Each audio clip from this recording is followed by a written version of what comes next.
Empezamos, ¿ok? Serranía esteparia.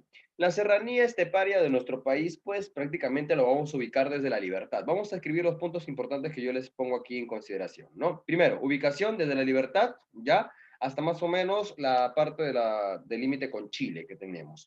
Temperatura de la serranía esteparia, más o menos de 11 grados a 20 grados centígrados. No es tan frío, ¿ok? No es tan frío. Normalmente en la serranía esteparia pues crecen la flora, en este caso las hortalizas, el cactus, ¿no? Tenemos los guarangos, los árboles y los arbustos. ¿Hay variación? Sí, hay variación, ¿no? El clima es óptimo, o sea, la agricultura y algunas especies pueden subsistir a este nivel en cuanto a lo que es la serranía esteparia, ¿ok? En la fauna tenemos la tarruca, el venado, el gato montés, las palomitas, el picaflor, que son especies que pues están en ese entorno. En cuanto a los mamíferos, pues tenemos los pumas, ya, el gato montés, ya, y de esta forma también tenemos la paloma y el picaflor. Entonces, hay variedad en lo que es la fauna y hay variedad en lo que es la flora. ¿Cuáles son las características más resaltantes de esta región? Es que la agricultura y la ganadería en este aspecto, ¿ok? Está un poco, ¿cómo se podría decir? La tierra es un poco pobre, entonces necesita del accionar del hombre para que él pueda pues trabajarse la tierra en cuanto a la ganadería, ya llevar algunas especies ahí, y en cuanto a la agricultura, poder irrigar estos sectores, ¿ok? Poder irrigar estos fragmentos.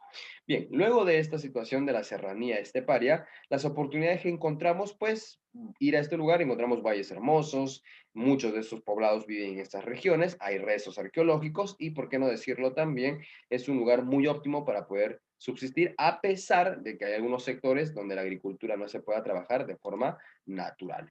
Cuando hablamos ya de la Puna y de los Altos Andes, ya estamos hablando más o menos de 1000 a 3800 metros sobre el nivel del mar, o sea, de un lugar muy alto, ¿no? Con un clima muy duro, muy rígido, ¿no? Donde ya pues prácticamente la temperatura va bajo los 6 grados centígrados. Entonces, ya no es mucho lo que es en este aspecto de la diversidad en la flora ni en la fauna. Entonces, en lo que es la flora, pues encontramos los pequeños pajonales de bosque, ya el ichu, que viene a ser el alimento y el comestible para los auquénidos de ese lugar, la totora, ya, y la puya de Raimondi.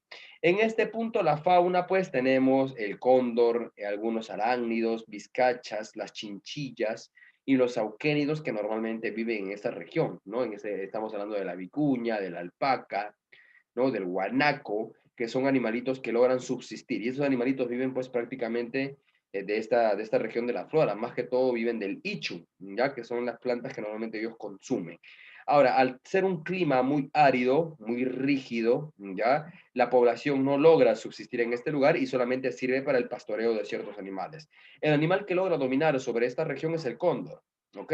El cóndor, esta ave, que es prácticamente típica de nuestra región, logra subsistir y dominar pues en esas regiones que es la Puna o los Altos Andes. O sea, prácticamente estamos hablando de la región más estrecha o más rígida para poder subsistir en nuestro país, ¿no? Luego bajamos, ¿no? Luego de haber subido a la Puna, vamos a bajar y nos vamos al páramo. En este caso, el páramo, ¿no? Lo tenemos prácticamente desde el paso norte de la Porcuña hasta Venezuela, ¿ok? Más o menos está entre los 3500 grados, metros sobre el nivel del mar, perdón, 3500 metros sobre el nivel del mar, y también está bajo lo que es 6 grados centígrados. Encontramos bosques enanos, muy húmedos, ¿ok?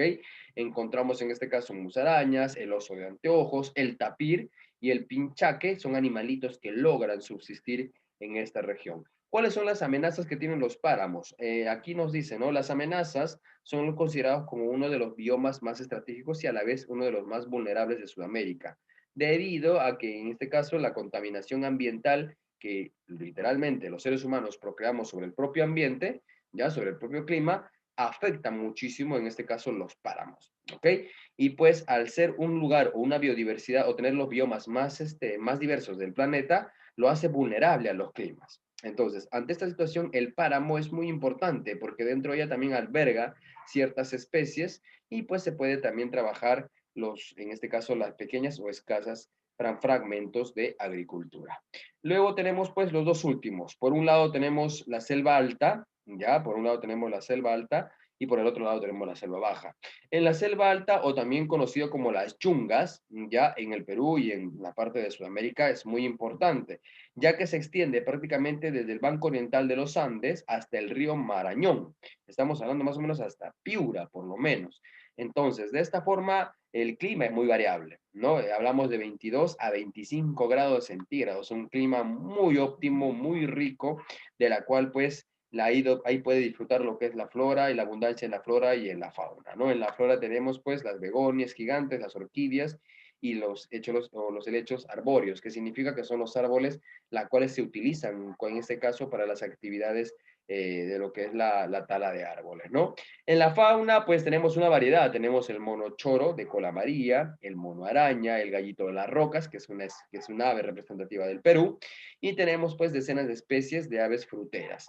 Recordarles que la selva alta en su majestuosidad son regiones que prácticamente en el Perú y en la parte de Sudamérica hay poblaciones que viven en el anonimato, ¿ok? Hay poblaciones que viven en el anonimato. Entonces, estas poblaciones que viven en el anonimato aún todavía se mantienen al margen, por decirlo de esta forma, del mundo actual, ¿no? Y pues debido a la minería, a la tala de árboles, también muchas de estas tribus se han visto expuestas. Entonces, se ha tratado o se trata de ver que no se maltrate mucho, en este caso de las selvas, y se mantenga estable, porque recordemos que la selva viene a ser parte del pulmón del mundo. Ahora, estamos percibiendo en este año y en años pasados acerca de los incendios forestales, ¿no? Donde pues en el Perú también se ha dado esta situación y eso se debe al cambio climatológico muy abrupto que en nuestro país pueda surgirse debido al exceso de calor o también por la erosión, en este caso del hombre, ¿no? La accionar del hombre. Bien, vámonos con el último, que en este caso viene a ser la selva baja, ¿no? En este caso hablamos de un fragmento también muy importante donde ya la población vive. En la selva alta no se ve mucho una población, sino más se practica la ganadería extensiva, ¿ya? Y también en este caso la agricultura. Pero cuando hablamos de la selva baja, ¿ya? O el bosque amazónico, ya pues estamos hablando de la región donde pues la población logra subsistir, ¿no? Donde la población logra vivir. En este caso hablamos del Amazonas peruano hasta los 800 metros sobre el nivel del mar. Entonces no es un lugar muy óptimo y está a 31 a 32 grados centígrados, ¿ok? Ahí viven más de 2.000 especies de plantas, árboles medicinales, industriales, frutos. En especies, pues tenemos muchísimo, el otorongo, el delfín rosado, el paiche, el rosoco, la anaconda, las charapas, entre otras especies. Aquí estamos hablando de la mayor biodiversidad en el Perú en cuanto a lo que es la selva alta y la selva baja. En esta situación, pues, nosotros podemos decir que hay oportunidades laborales, sí, ahí se exporta muchísimo lo que es la explotación petrolera, la explotación en la agricultura, en la pesca, ya el comercio, y pues tenemos convenios y salidas con el Brasil, y de esta forma, pues, tanto la selva alta como la selva baja, perdón, se ven muy beneficiados económicamente hablando.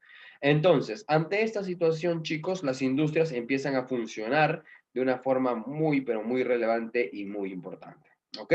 Ahora, eso sí, en la selva baja pues se presentan ciertas precipitaciones, ¿no? Donde pues se puede percibir calor, frío o también la combinación de ambas. Si alguien ha viajado a la selva, se puede percatar de que en un momento puede llover y hacer calor a la misma vez. Entonces, esas anormalidades, esas precipitaciones son interesantes. Si nadie ha viajado y ha conocido eso, pues bueno, ¿no? Es momento de viajar y conocer esta situación. Y en esta situación, por último, ya vamos conociendo la sabana de palmeras, que se ubica literalmente, por decirlo así también, dentro del fragmento, en este caso, ya del fragmento de Madre Dios, parte de la selva y sierra del Perú. ¿Ok? Con una temperatura de 30 grados centígrados, con árboles de palmeras, por eso que se le dice en este caso la sabana de palmeras, ¿ya? Ahí se trabaja mucho el aceite, el aguaje, no hay especies como el lobo crin, el ciervo de pantanos, el armadillo, el tucán de pico amarillo y otras especies más. Este lugar de la sabana de palmeras ya es muy biodiversa, ya y también alberga la mayor variedad de plantas en nuestro país. Bien, entonces lo que ocasiona estos conocimientos detallados, por decirlo de esta forma, de estas regiones, es hacernos reconocer, por decirlo de esta manera, cada una de las características y nos vamos dando cuenta que en cada región, donde pues en cada ecorregión que vamos analizando, hay temperaturas variables, ¿no? Hay temperaturas variables con biodiversidad distintas, especies que solamente viven en una región y en otras pues se conocen otro tipo de especies, ¿no? En algunas se puede trabajar la ganadería, en otras regiones no se trabaja la ganadería ni la agricultura, otros lugares son ricos para la agricultura y cosas consecutivas. Y cada uno, ¿ya? Y cada uno de lo que nosotros podemos haber analizado aquí, nos vamos dando cuenta que cada una de las ecorregiones estudiadas tiene algo que aportar para el Perú. Entonces, ¿qué es lo que nos falta a nosotros? En este caso nos faltaría una buena administración, ¿no? Una buena administración de estos recursos. Valga decir que en el Perú, pues lo que más abunda son empresas extranjeras que empresas nacionales. Entonces, ante esta situación, lo único que el Perú puede hacer es entregar materia prima, ¿no? Y de ahí, pues lo demás se encargan las empresas extranjeras. Eso es lo malo que está pasando económicamente hablando en nuestro país, ¿no? Hay una inversión constante de la extranjería y pues en el aspecto nacional no se ve muchísimo. Hay poco o nada, por decirlo así, de empresas o fábricas o industrias peruanas, las cuales intentan pues prácticamente tratar de surgir aquí en nuestro país. Pese a tener un gran potencial geográfico, de materia prima y económico en nuestro país, con todo lo que nosotros tenemos, aún seguimos en un proceso letárgico económico, ¿no? Aún todavía seguimos caminando poco a poco, a pesar de ser un país rico en materia prima.